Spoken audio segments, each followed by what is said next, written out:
I'm going to go ahead and read a story called Stone Soup, and the author and illustrator is John J. Muth. All right, and the reason why I chose this story this week is because it has a great theme of what we can achieve and what we can do if we all work together, okay? Our title page. All right, here we go. And three monks, Mock, Lock, and Sue, traveled along a mountain road. They talked about cat whiskers, the color of the sun, and giving. What makes one happy, Sue? Asked Hope, the youngest monk. Old Sue, who was the wisest, said, "Let's find out."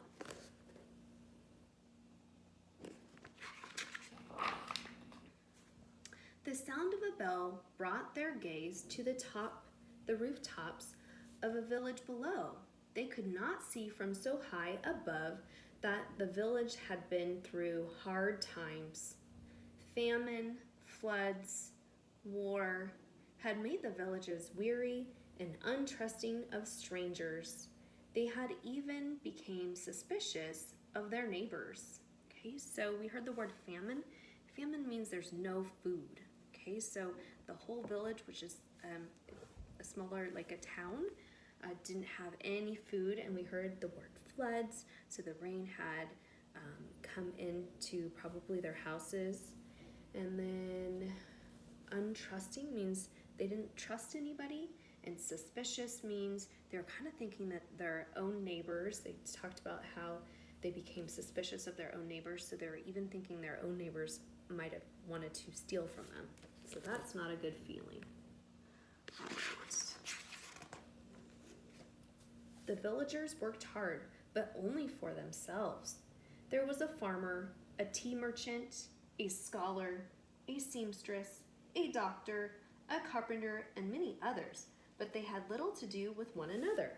So they all just worked and didn't really talk to each other or help each other. Not a good village to live in.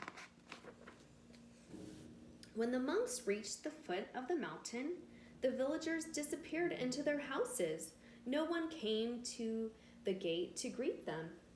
And when the people saw them enter the village, they closed their windows tight. That's not very welcoming. Oh, poor monks. The monks knocked on the door of the first house. There was no answer. Then the house went dark. They knocked on a second door, and the same thing happened. It happened again and again, from one house to the next. So would that make you feel very good if you went to knock on the door and people turned off the lights to pretend that they weren't home? That's how the monks felt.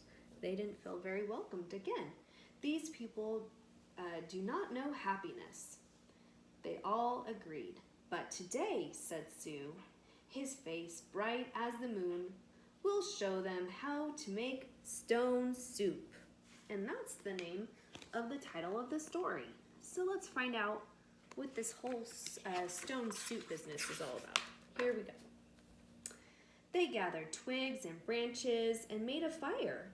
They placed a small tin pot on top and filled it with water from the village well. A brave little girl who had been watching them asked them, "What are you doing?" she asked. "We are gathering twigs," said Lock. "We are making a fire," said Hawk. "We are making stone soup, and we need 3 round, smooth stones," said Sue.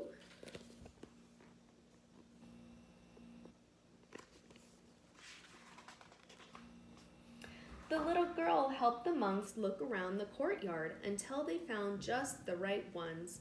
Then they put them in the water to cook. "These stones will make excellent soup," said Sue. "But this very small pot won't make much, I'm afraid. My mother has a bigger pot," said the girl.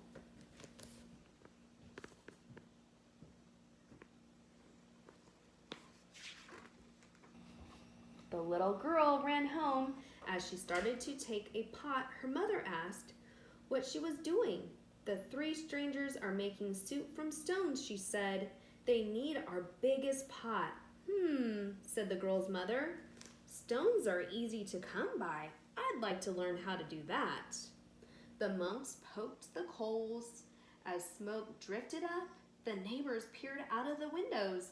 The fire and the large pot in the middle of the village was a true curiosity. So that means that they wondered about it. They wanted to find out what was going on. One by one, the people of the village came out to see just what the stone soup was.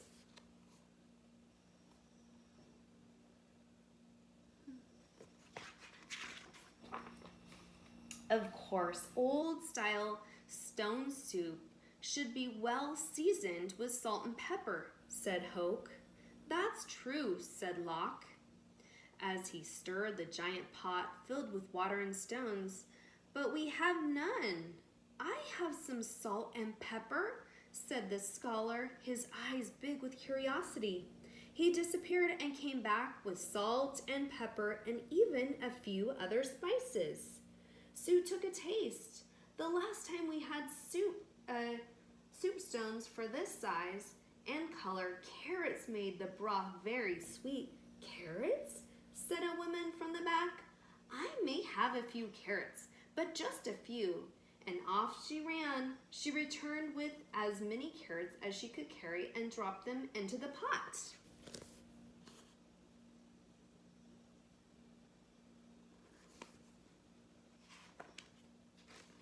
Do you think it would be better with onions?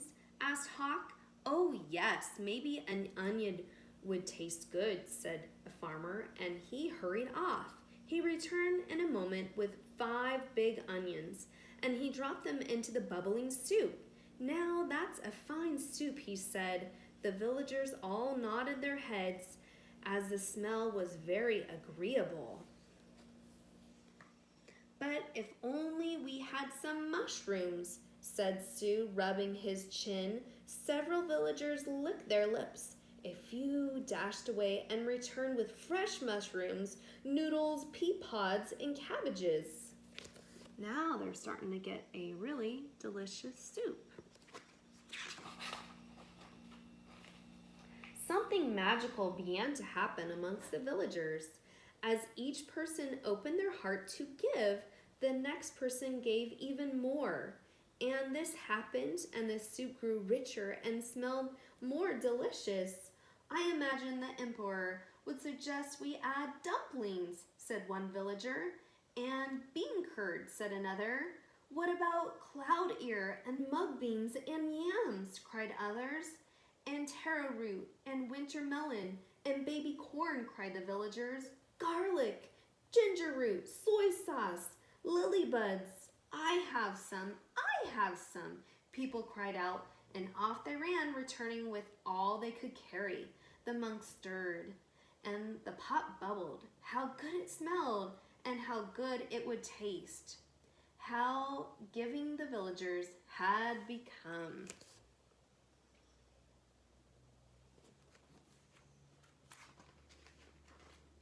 At last, the soup was ready. The villagers gathered together. They brought rice and steamed buns. They brought lychee nuts and sweet cakes. They brought tea to drink, and they lit lanterns. Everyone sat down to eat. They had not been together for a feast like this for as long as anyone could remember. Look at all those people.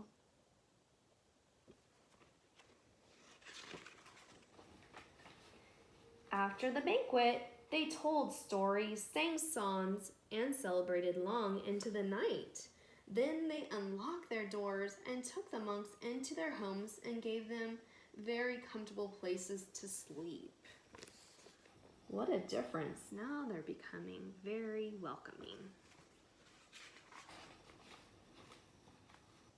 In the gentle spring morning, everyone gathered together near the willows to say farewell. Thank you for having us as your guests, said the monks. You have been most generous. Thank you, said the villagers. With the gifts you have given, we will always have plenty. You have shown us that sharing makes us all richer. And to think, said the monks, To be happy is as simple as making stone soup. And that is it. What a neat story, right? What do we say? T-H-E-E-N-D, the end. And so they all worked together. They went from only having just water and a soup to having like the most delicious soup ever. So hopefully you enjoyed it. See you later, everyone.